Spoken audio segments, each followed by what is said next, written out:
Bismillahirrahmanirrahim. Assalamualaikum warahmatullahi wabarakatuh.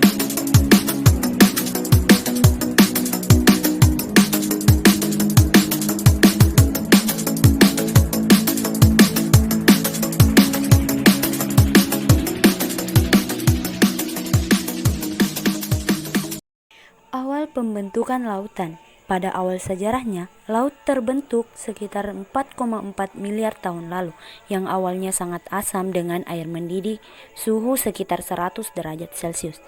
Hal ini terjadi karena pemanasan bumi, ketika atmosfer bumi penuh karbon dioksida. Keasaman ini menyebabkan laut menjadi asin seperti saat ini. Proses pembentukan lautan erat kaitannya dengan evolusi atmosfer. Hal ini disebabkan karena posisi bumi terhadap matahari yang unik, yaitu proses terjadinya siang dan malam. Air diduga berasal dari proses kristalisasi dari magma yang membeku menjadi batuan, dan diperkirakan umur cekungan lautan relatif muda dibandingkan dengan umur bumi, yaitu 4,6 miliar tahun.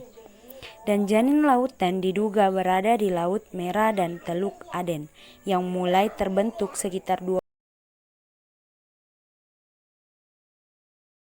Assalamualaikum warahmatullahi wabarakatuh. Perkenalkan, nama saya Arini dari Prodi Pemanfaatan Sumber Daya Perairan. Baiklah, saya akan menjelaskan tentang teori kabut atau proses pembentukan teori kabut. Jadi pada awalnya itu adanya kabut nebula. Kabut nebula tersebut berputar dengan kuat sehingga terjadi pemadatan di tengah-tengah. Di tengah-tengah tersebut akan terjadilah matahari, dan di pinggir-pinggirnya akan terjadi planet-planet. Maka terbentuklah tata surya. Jika tata surya tersebut terjadi, disitulah terbentuk planet-planet terus berputar mengalir hari dan membentuk orbit. Itulah tadi proses pembentukan teori kabut.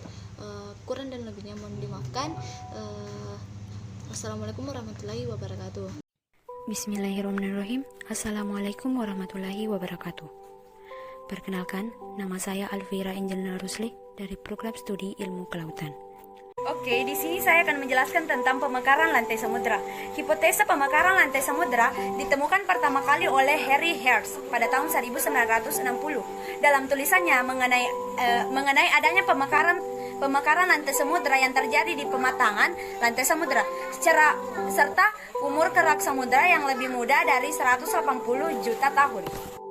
Hipotesa kedua, bahwa pemetaran lantai samudra pada dasarnya adalah suatu hipotesa yang dianggap bahwa bagian kulit bumi yang ada di Samudra Atlantik mengalami pemetaan akibat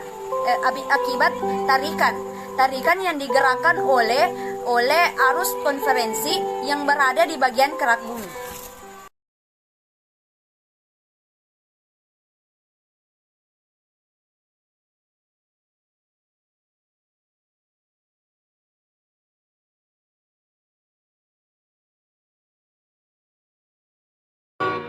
Assalamualaikum warahmatullahi wabarakatuh. Baik, dalam video ini saya akan menjelaskan bagaimana keadaan Indonesia. Yaitu bagaimana Indonesia sekarang itu satu, negeri kita ini tercipta berada di dekat batas lempeng yang tektonik Eurasia dan Australia. Yang kedua, jenis batas antara kedua lempeng ini adalah konvergen. Yang ketiga, lempeng Indo-Australia adalah lempeng yang menunjukkan ke bawah lempengan Eurasia. Keempat, selain itu, di bagian timur bertemu tiga lempeng tektonik sekaligus, yaitu lempeng Filipina, Pasifik, dan Indo-Australia. Yang kelima, seperti telah yang dijelaskan sebelumnya, subduksi antara dua lempeng menyebabkan terbentuknya deretan gunung berapi dan parit samudra. Keenam, yaitu demikian pula subduksi antara lempeng Indo-Australia dan lempeng Eurasia menyebabkan terbentuknya deretan gunung berapi yang tak lain adalah Bukit Brasan di Pulau Sumatera dan deretan gunung berapi di sepanjang Pulau Jawa, Bali, dan Lombok, serta parit samudra Yang tak lain adalah prajurit Jawa prajurit Jawa. Oh iya, prajurit Jawa. I never made it, but I know what it takes. I'm motivated by a mix of emotion. Got my statement, and I'm reading it slow so I can understand it fully. Appreciate my standing, go out of this world and right on time. Oh, never in my life have I seen the sky light up like this. I'm far away from Earth and I wanna know if you exist.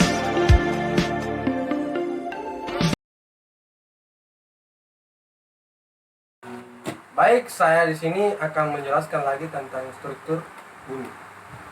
Bumi terdiri atas beberapa lapisan dengan kepadatan dan komposisi yang berbeda.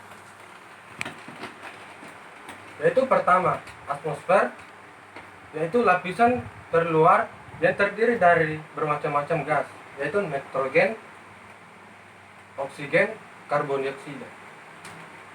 Yang kedua, hidrosfer, yaitu yang meliputi 71% dari seluruh luar permukaan bumi yang sebanyak 361 juta kilometer sepanjang laut, samudra, dan danau air tawar. Ketiga, litosfer atau lapisan kerak bumi. Ketebalan antara 600 sampai 700 meter. Yang terdiri dari atas dua tipe, lapisan keras permukaan. Yaitu pertama, kontinental crust, yaitu sebanyak 147 juta kilometer sama dengan 29% dari seluruh permukaan bumi, terdiri dari batu-batu granat. Ossea Cross itu sungai yang padat mengandung logam-logam, besi, dan nikel.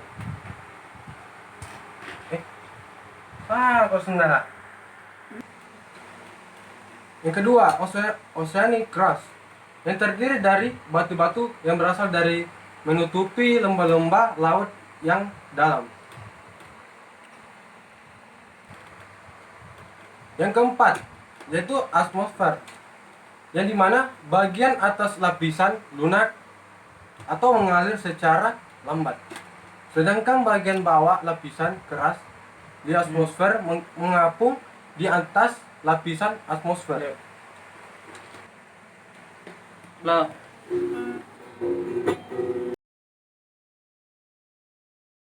Assalamualaikum, perkenalkan nama saya Putri Handayani, Prodi PSP.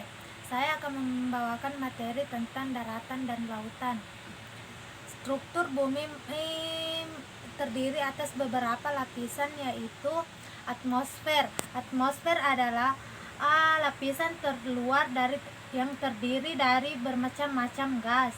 2. Hidrosfer, meliputi 74% dari seluruh luas permukaan bumi atau 361 juta kilometer laut, samudra, dan danau air tawar. 3. Litosfer, lapisan kerat bumi, kelembapan antara 600 sampai 700 km, terdiri atas dua tipe lapisan kerat bumi, yaitu continental crust dan oceanic crust. Pada dasarnya bumi dibagi dua, yaitu tanah hemisfer dan lautan hemisfer. Lapisan bumi yang keempat, yaitu astenosfer, adalah bagian atau lapisan lunak atau mengalir secara lambat. Lapisan kelima, yaitu central core, sangat padat mengandung logam-logam, besi, dan nikel. Bismillahirrahmanirrahim. Assalamualaikum warahmatullahi wabarakatuh. Perkenalkan, nama saya Rawati, Prodi PSP, STK 319009. Di sini saya akan menjelaskan tentang teori continental drift atau Wegener. Langsung saja ke pembahasan.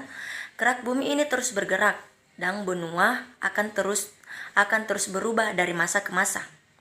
Di tahun 1912, meteorologi Jerman Advert Wegener akhirnya mengemungkan gagasan berlian bahwa daratan benua saat ini saling terhubung satu sama lain, dan lahirlah Continental Drift, yaitu satu, kesamaan garis pantai Amerika bagian timur dan Afrika bagian barat.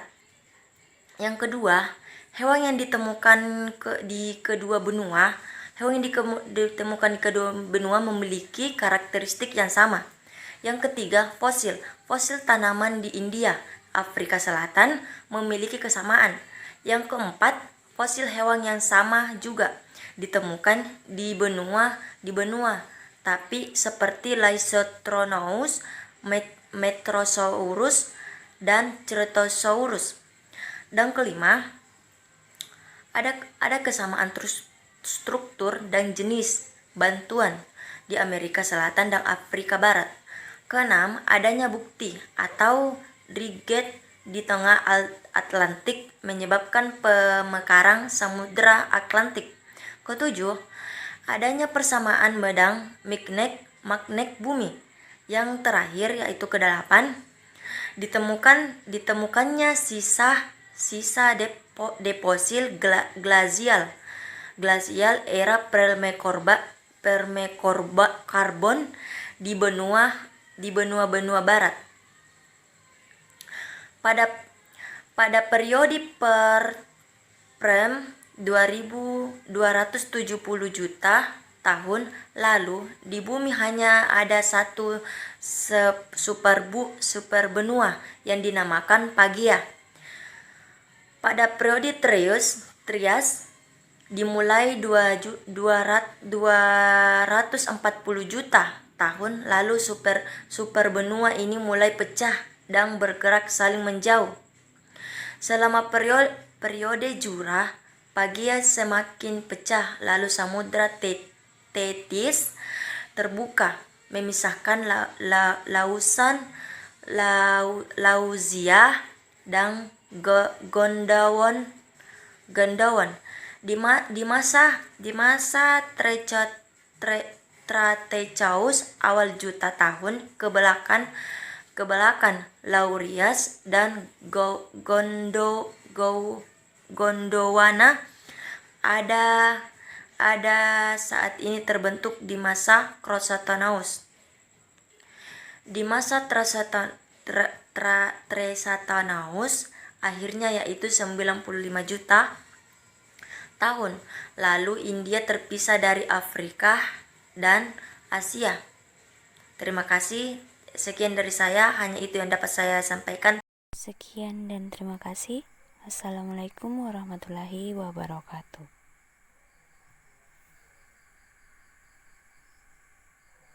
Sekian.